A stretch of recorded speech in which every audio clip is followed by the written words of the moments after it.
Gloria Steinem became one of the most powerful voices for women's rights, but her life started far from easy. Born on March 25, 1934, in Toledo, Ohio, she entered the world in a small trailer hitched to her father's Dodge. Her father made a living selling antiques, always moving from place to place, and her childhood was just as unstable. Only weeks after she was born, her mother, Ruth, who had once been a respected journalist, suffered a mental breakdown. She began hearing voices and thought the radio was speaking directly to her. Because of her father's constant traveling, Gloria changed schools 12 times by the age of 10. She lived mostly out of a car, doing her homework between road trips and flea markets. When she was 9, her father left for good during a snowstorm in Michigan, leaving Gloria and her mother to survive in a freezing house with no heat. Her mother was sent to mental institutions several times, and young Gloria had to take care of her, buy groceries, pay bills, and still go to school. These years taught her how easily women could become trapped by financial dependence and how hard it was to survive without freedom or support. By 16, life was still unstable, but things began to change when a church bought their collapsing home. This allowed Gloria to move in with her older sister in Washington, D.C., where she could finish high school. She worked as a babysitter and cashier to afford food and bus fare. Despite all the struggles, she graduated with honors in 1952. That same year, she earned a full scholarship to Smith College, where she studied government. She was one of only 43 students in her major. Even in college, she stood out for her courage. In 1953, she organized a mock trial mocking Senator McCarthy's hearings during the height of the anti-communist panic. Hundreds of people attended, and while some warned her it could hurt her career, she said, "Fear should be mocked, not obeyed." She graduated in 1956 with honors and a 3.8 GPA. After graduation, she planned to go to India on a research trip, but her plans were interrupted when she got pregnant in 1957. Abortion was illegal in both the United States and Britain, but a kind doctor in London named John Sharp helped her secretly. He asked only that she promise to live her life the way she truly wanted. His help changed everything for her. She later said that without his kindness, she might never have become a writer or activist. For years, she kept this secret, only speaking about it publicly in 1971 when she realized how important it was for women to share their experiences. From 1957 to 1959, Gloria traveled across India, living simply and studying how village women worked and lived. She saw women laboring all day for just a few handfuls of rice, yet still showing generosity toward those poorer than themselves. This experience opened her eyes to how class, gender, and power connected. She wrote in her journal that true change came not from government buildings, but from small places like village wells, where women gathered to share their lives. When she returned to the United States, she received a fellowship offer from Harvard, but she turned it down to take care of her sick mother. She moved to New York City with very little money and began pitching articles to magazines. Her first paid story earned her just enough to repair her mother's roof. To survive, she waited tables, earning less than $1 an hour. Slowly, her writing career began to grow. Her first published article discussed how birth control prices varied for women, and though it paid only $50, it marked the start of something important. In 1962, she got her big break with her Esquire article, The Moral Disarmament of Betty Coed. It explored how women feared their careers would hurt their chances of marriage. The story caused debate and attention, with readers either praising her courage or sending her hate mail. But it made her name known in journalism. A year later, in 1963, she did something even riskier. She went undercover as a Playboy bunny. For over 2 weeks, she worked at the Playboy Club under a fake name, serving drinks while being treated poorly and paid almost nothing. The story she wrote about that experience exposed the sexism and exploitation behind the glamour. It made headlines, but it also made some editors see her as a pretty face rather than a serious journalist. Still, Gloria kept going. Her turning point came in 1969 when she attended a small meeting in a church basement. 12 women stood up and shared their painful stories of illegal abortions. As she listened, something changed inside her. She decided to speak about her own abortion for the first time. That moment turned her from a reporter into an activist. Just a few weeks later, she published her powerful essay After Black Power, Women's Liberation in New York Magazine. She compared sexism and racism and pointed out how women earned only a fraction of what men did. The piece caused a storm, and her phone rang for days with women wanting to join the movement. In 1971, she helped launch the Women's Action Alliance, a small organization that aimed to help women fight discrimination and support working mothers. The group ran out of a single room in Manhattan but soon became a lifeline for women across the country. They even started the first U.S. hotline for battered women in 1973, using a borrowed telephone switchboard. Around the same time, Gloria co-founded Ms. Magazine, which would become one of the most important feminist publications in history. The first preview issue appeared in December 1971 as a small insert inside New York Magazine. To everyone's surprise, it sold 300,000 copies in just 8 days. This showed the world that women were hungry for honest, bold voices. By January 1972, Ms. had its own full issue, featuring articles on welfare, motherhood, and sexism in language. Some stores refused to sell it, but it still sold 350,000 copies, more than Esquire. Gloria wanted Ms. to be independent, so she refused ads from companies that promoted harmful beauty standards or sexist ideas. The magazine even published a list of 53 famous women who admitted they had abortions, something still illegal in many states. The bravery of that act helped push for abortion legalization, which finally came in 1973 with Roe v. Wade. The first cover of Ms. showed Wonder Woman running for president. Gloria had discovered that the comic's male editors had stripped the character of her powers. That issue inspired so many readers that DC Comics restored Wonder Woman's powers by the next year. The cover became a feminist symbol worldwide. By the mid-1970s, Ms. was being sold in over 20 countries and covering global women's issues, including an important 1975 story about female genital mutilation. It was the first major American magazine to call it violence rather than tradition. Readers called it the most important story of the year, and their support helped the World Health Organization take action. Gloria never let advertisers control her magazine's message. She refused millions in ad money from beauty and cigarette companies to keep Ms. honest. When Revlon pulled its ads after a feminist cover, the magazine survived on donations and fundraisers instead. She said it was better to be poor and truthful than rich and silenced. In addition to her writing, Gloria helped women enter politics. In 1971, she co-founded the National Women's Political Caucus, which trained women to run for office. Thanks to their efforts, female delegates at the Democratic Convention rose from 13% in 1968 to 40% in 1972. By 1980, hundreds of women trained by the caucus had been elected to public office. Her activism reached a new level in 1977 when she helped organize the National Women's Conference in Houston. Over 2,000 delegates gathered to demand equality, while protesters outside opposed them. Despite the controversy, the event became a landmark for women's rights. In 1983, she published her book Outrageous Acts and Everyday Rebellions, a collection of essays that exposed sexism and compared modern abortion restrictions to oppressive laws of the past. It faced backlash, but it became a bestseller and inspired a new generation. By the 1980s, Gloria Steinem was not just a journalist or activist, she was a symbol of courage, independence, and the fight for women's equality. Her voice, once quiet and burdened by hardship, had become one that changed the world forever. For 6 weeks, more than 12,000 women from 12 countries gathered at a peace camp to protest against nuclear weapons. Gloria Steinem opened the protest with a powerful speech, calling nuclear weapons the most extreme form of male violence. The women's camp became one of the largest peace movements of its time. Over 650 women were arrested, including 2 members of parliament from Denmark, but their protest made the world take notice. The U.S. government was forced to answer difficult questions about its nuclear policies, and the movement helped inspire future peace treaties.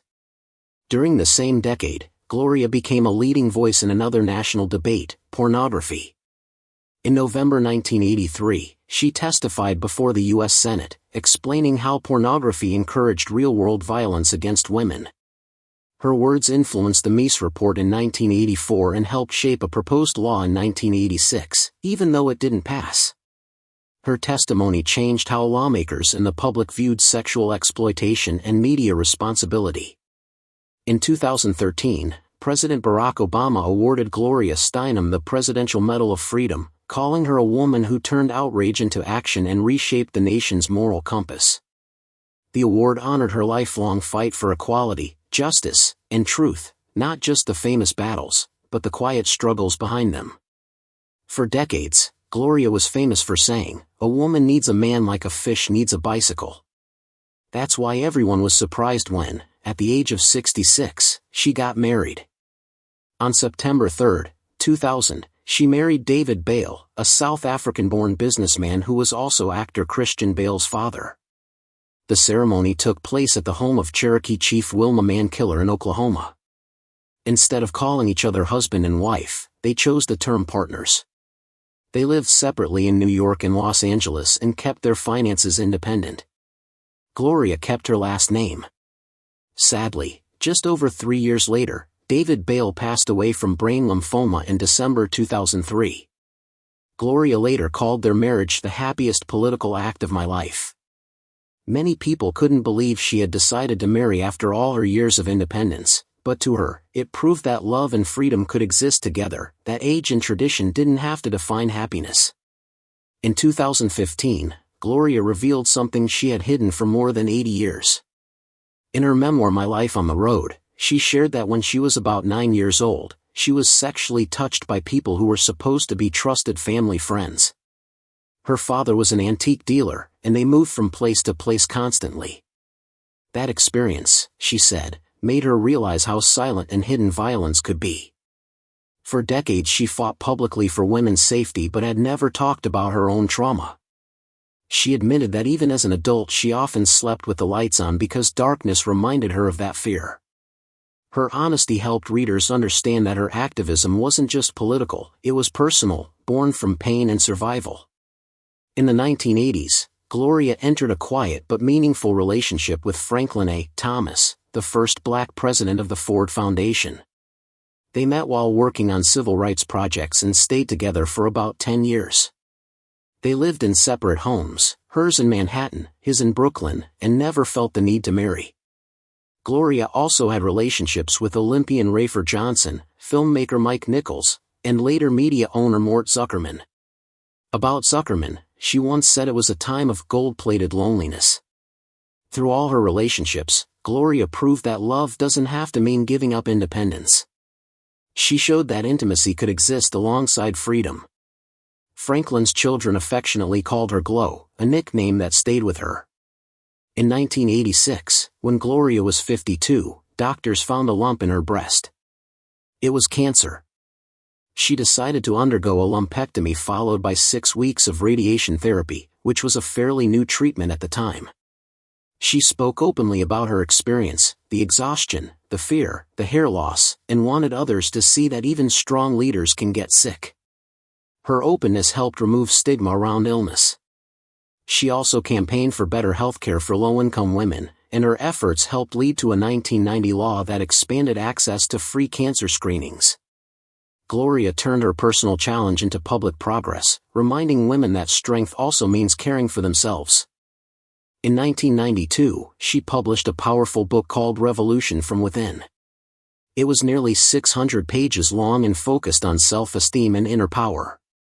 The first 150,000 copies sold out within a day, and it stayed on the New York Times bestseller list for 9 weeks. By the end of the year, more than 1 million copies were sold. Gloria argued that true change in society would never last unless women believed they were worthy of it inside themselves. The book divided critics, some mocked it as too emotional, others praised it as groundbreaking. Colleges used it in psychology and gender studies classes, and it helped shape the new wave of feminist thought that blended healing with politics. A year later, HBO released a movie called A Bunny's Tale, based on Gloria's famous 1963 undercover investigation as a Playboy bunny. Actress Kirstie Alley played Gloria, and more than 3 million people tuned in when it aired in February 1993. The costumes and scripts were recreated from Gloria's original notes. After the film aired, Playboy Club memberships dropped by 12%, and a U.S. government agency even cited the film in a case about workplace harassment. For many young people, this movie introduced Gloria's work to a new generation. HBO aired it every Easter, a bit of humor that Gloria appreciated because it kept the message alive. In 2015, Gloria addressed a controversy that had followed her for years. Back in the late 1950s, she led a student travel group called the Independent Research Service, which was secretly funded by the CIA. The program sent students abroad to counter Soviet propaganda during the Cold War. In her memoir, she admitted that the CIA paid for travel expenses but never told her what to say or do. She even shared actual agency memos calling her useful because she could influence others through words, not weapons. When the book came out, the internet exploded with debates.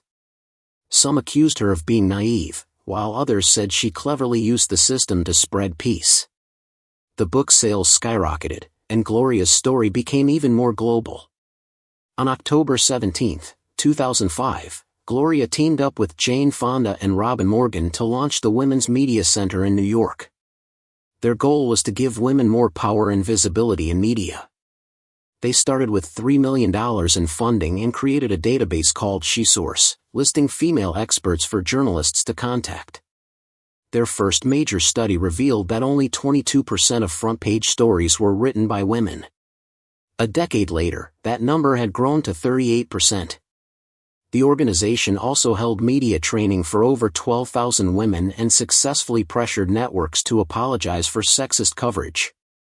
CNN issued 5 public apologies between 2010 and 2014 because of their campaigns. The Women's Media Center later expanded globally, addressing sexual violence in war zones and building a network of women's voices around the world. In 2018, filmmaker Julie Taymor began working on The Glorias, a movie about Steinem's life.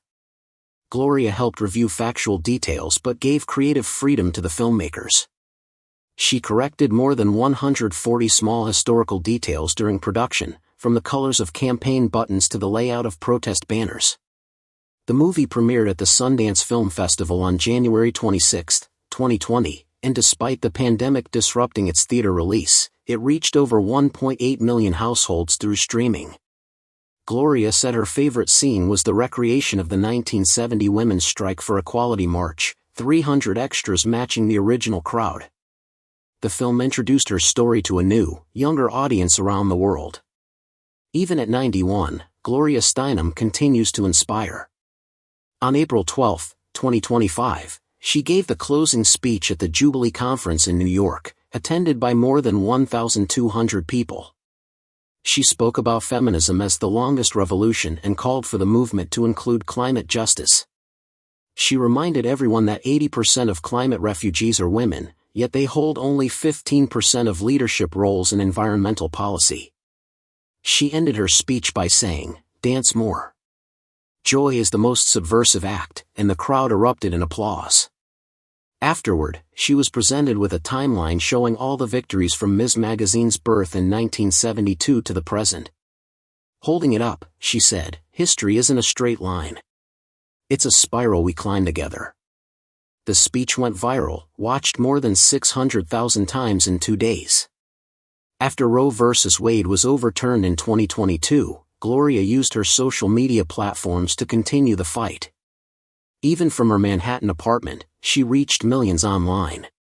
Her video explaining what to do next, how to support abortion funds, push for state laws, and demand court reforms, got 4.6 million views in 3 days. She even had hotline numbers behind emojis to protect posts from censorship. In 2024, she shared alarming data showing that pregnancy-related deaths had increased by 14% in states with abortion bans, writing, "This is not theoretical. It's lethal." Her online following now exceeds 2 million people, proving that her voice is still powerful and relevant. In an emotional interview in April 2025, Gloria finally shared a truth she had carried for more than half a century. She spoke about the harassment she faced early in her career, how a famous writer once pinned her down and she had to bite him to escape. She admitted that other powerful men offered her jobs in exchange for private meetings, and that fear kept her silent for years. Many of those men were later exposed as predators. By speaking out now, Gloria showed that even the strongest voices can feel fear, but that it's never too late to tell the truth. Her courage, then and now, remains her greatest legacy.